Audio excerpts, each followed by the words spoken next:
Você acabou de chegar no Flashes do Flow. Esse não é o canal oficial do Flow Podcast, mas a gente dá todo o nosso apoio pra ele, tá bom? Então se você ainda não é inscrito, se inscreve aí e deixa seu like, tá ligado? Nós somos uma espécie basicamente religiosa. Nós não somos uma espécie científica. A gente não tem um modo de pensar científico. Existiria uma espécie científica? Não conhecemos. Será que é possível algo assim se Talvez desenvolver? não. E talvez se a gente fosse, a gente ficasse louco. Pois é. Perigoso. Entendeu? Talvez. Talvez ficasse Ou a louco. gente fosse igual o Spock, tá ligado? Mas o Spock era místico, né, meu? Você lembra que ele era místico? Eu sei que ele era bem racional, só não sei tanto. Então, a minha geração é a geração do Spock. Sim. Meu pai Agora gostava você muito entrou também num terreno... que você mais... O Spock, ele era extremamente racional, lógico. Primeiro, o Spock era um personagem híbrido, né? O pai dele era vulcano e a mãe era terráquea, como se falava. E assim... mas os vulcanos, enquanto tal, eles eram extremamente lógicos, mas eles acreditavam em vida após a morte. Tem episódios que mostram isso. Uhum. Entendeu? Na separação de espírito e matéria. Spock era místico. Não era materialista. Interessante. E você acha, então, que o mundo é um mundo materialista? Essa pergunta quer dizer se eu acho que só existe aquilo que é formado por átomos? Você acha que... É isso que você quer dizer? Caralho, alguém que decifra o monarquês. Gostei. Cara, tem que ser um filósofo. Esse cara é filósofo mesmo. Não é, porque quando você fala materialista, pode ser materialista no sentido marxista. Sim. Que tudo são relações econômicas de produção, Tomar entendeu? coca. Então. Sim. E eu entendi que você estava falando nesse sentido originário. Exato. Né? Que a gente chama em filosofia de materialismo atomista. Né? Por causa do Epicuro, do Demócrito, na Grécia e tal. Eu vou te dar uma resposta bem cuidadosa, que é o seguinte.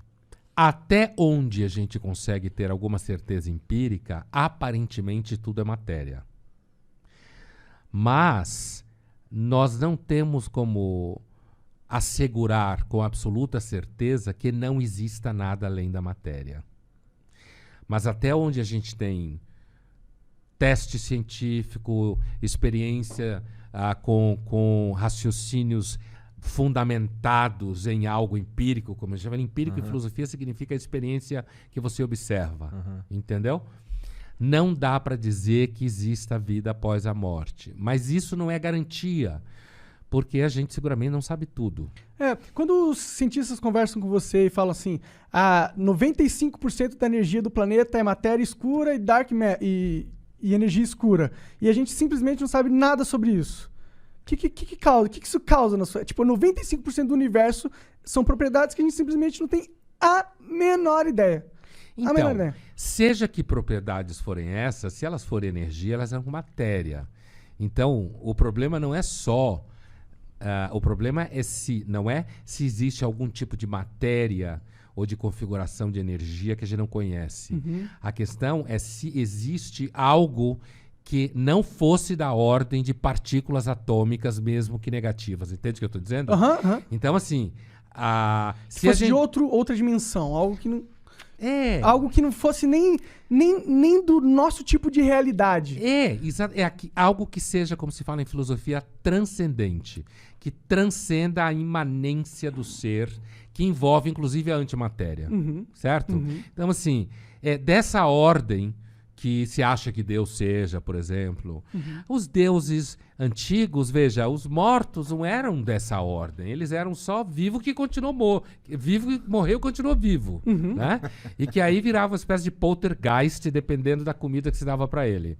Ele podia te ajudar a combater as doenças. E o nosso problema é que nós somos uma espécie que sabemos mais do que deve.